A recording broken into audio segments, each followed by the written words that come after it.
Monsieur Boer, bonjour. Bonjour. Vous êtes la tête de liste de la coordination rurale du Var. 83, oui. On vous rencontre à l'occasion de la dernière ligne droite de ces élections pour la Chambre d'agriculture. Oui. Comment se passe votre campagne?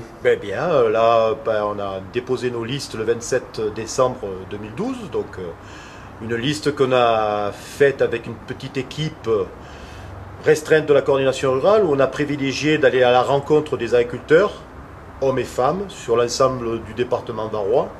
Bon, en gros, je vais dire que j'ai fait un petit 3000 km de l'ensemble du territoire, à la rencontre des agriculteurs les yeux dans les yeux. Voilà, et cette liste, elle s'est formée. Elle représente à peu près toutes les filières et toutes les sensibilités d'hommes et de femmes. Alors, que ressort-il de cette campagne, puisque maintenant vous avez son expérience? L'expérience, pas encore, on va voir, puisque là on est dans la campagne, on va dire, médiatique, de communication, puisqu'il y avait la première partie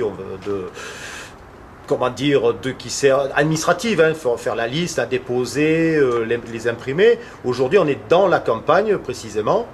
Les 3 dernières semaines, dans 15 jours, l'ensemble des agriculteurs vont recevoir, alors quand je dis agriculteurs, les exploitants, en gros 4550 exploitants au niveau varois et 13 400 au niveau retraités et assimilés, sur l'ensemble du département du Var, vont recevoir les professions de foi des 3 représentants des listes. Donc là, on va commencer par la coordination rurale, 83, la FNSEA et la Confédération paysanne. Bon, quelles sont les grandes leçons qui ressortent de cette campagne? Le bilan, on le tirera à la fin. Donc, les grandes leçons, quand on privilégie une campagne déjà pour faire la liste de rencontres d'hommes et de femmes, d'agriculteurs au cœur de leur métier, c'est les difficultés qu'ils rencontrent. Dans toutes les filières, heureusement que nous avons la filière de la viticulture qui va bien, mais il faut rester vigilant.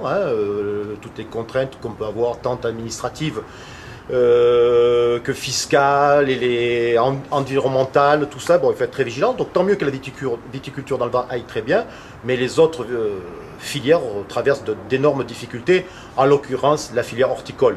Alors, je suis bien placé pour en parler, puisque je suis président national, j'allais dire, d'un syndicat qui est l'Unifor, qui a une 30aine d'années, et l'Unifor, c'est l'Union nationale des intérêts des professionnels horticoles. Quelle est la photo de l'instantané du monde horticole aujourd'hui dans le département du Var? L'instantané du monde horticole dans le Var, alors plus précisément les 2, j'allais dire, endroits que j'ai privilégiés dans le Var. Alors il y a celui du bassin hiérois, où on est implanté. Et toutes les difficultés rencontrées, c'est essentiellement sur la commercialisation et les problèmes phyto. Ça, c'est très très important. Je pense que demain, un président de chambre d'agriculture doit impérativement mouiller sa chemise, comme je dis, parce qu'on ne va pas pouvoir tenir nos exploitations si on ne donne pas de solution phyto fiable, économique et surtout respectueuse de l'environnement. Ça, nous y tenons plus que jamais. Puis ensuite, il y a la commercialisation. Ça, c'est un point aussi très important.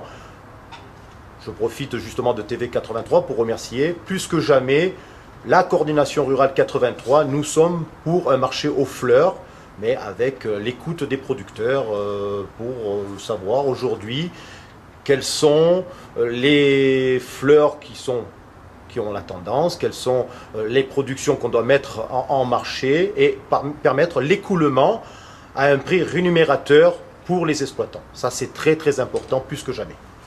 Alors, il y a une phrase qui est devenue célèbre depuis les dernières présidentielles, c'est « moi président ». Vous, président, si vous étiez élu à la Chambre d'agriculture, que feriez-vous de différent? Alors, déjà, c'est très important.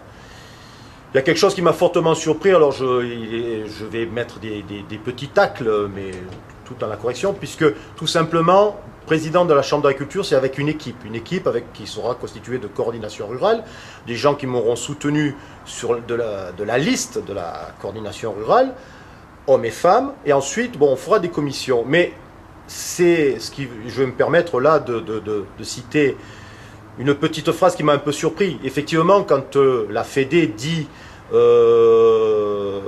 tous unis, non, l'agriculture tous unis, et que le président des jeunes agriculteurs dit, alors là dans un pays varois que je vais citer, un peu surprenant, il dit, voilà, quant à lui, l'importance de gagner sans partage pour rester le syndicat majoritaire et avoir l'écoute des instances décisionnaires. Ben, j'ai voulu la lire vraiment dans son ensemble, cette petite phrase. Je partage de bons moments avec le président donc, des jeunes agriculteurs, mais sans partage, ça me contredit. Puis être à l'écoute des instances décisionnaires, être à l'écoute, c'est bien, mais être entendu, c'est beaucoup mieux. Voilà, c'est tout ce que je veux dire. Alors, demain, une chambre d'agriculture, avec, en l'occurrence, moi, en tant que président, et avec une équipe, c'est une chambre d'agriculture au service des agriculteurs, de tous les agriculteurs. Ça, c'est très important. Et à la coordination rurale, plus que jamais, ce sont les mots qu'on n'arrête pas de dire et de diffuser. Voilà. Alors, d'une manière générale, quelle est votre position par rapport à la politique agricole commune? Alors, la politique agricole commune va être en cours de renégociation en 2014. Et on va rester extrêmement vigilant à la coordination rurale, puisqu'on aura tendance à aller sur une PAC dite reverdissante. Et ça, si c'est pour plus de contraintes pour les agriculteurs, on est désolé, nous, à la coordination rurale, on ne va pas soutenir ce type d'évolution, à ce qui paraît que c'est une évolution pour la FNSEA. Non, on n'est pas dans ce... Aujourd'hui, par exemple, pour l'horticulture varoise, elle ne touche pas d'aide. La viticulture elle-même non plus. Donc, il faut voir les orientations qui vont être données et les négociations que l'État français va impulser devant, j'allais dire, une mécanique assez lourde et parfois difficile à comprendre qui est la PAC. Voilà. Bon, si on revient un peu sur le département du Var, il y a quelques grands dossiers qui nous préoccupent. Il y a notamment la LGV. Quelle est votre position par rapport à ce sujet? Alors la LGV, il faut, là encore c'est pareil, tous ces sujets, on va dire un peu brûlants, il faut qu'un président de chambre d'agriculture, là encore je vais répéter, mouille sa chemise. À un moment donné, par rapport aux instances publiques, il faut avoir des positions fermes sur ce type d'orientation que l'on veut donner. Effectivement, qu'on crée des convoitises, nous les agriculteurs, mais quelles sont les compensations et quelle est l'écoute, j'allais dire aujourd'hui, et comment on est entendu et perçu. Il ne s'agit pas d'espolier des agriculteurs pour faire passer, j'allais dire, le TGV ou demain les gaz de schiste.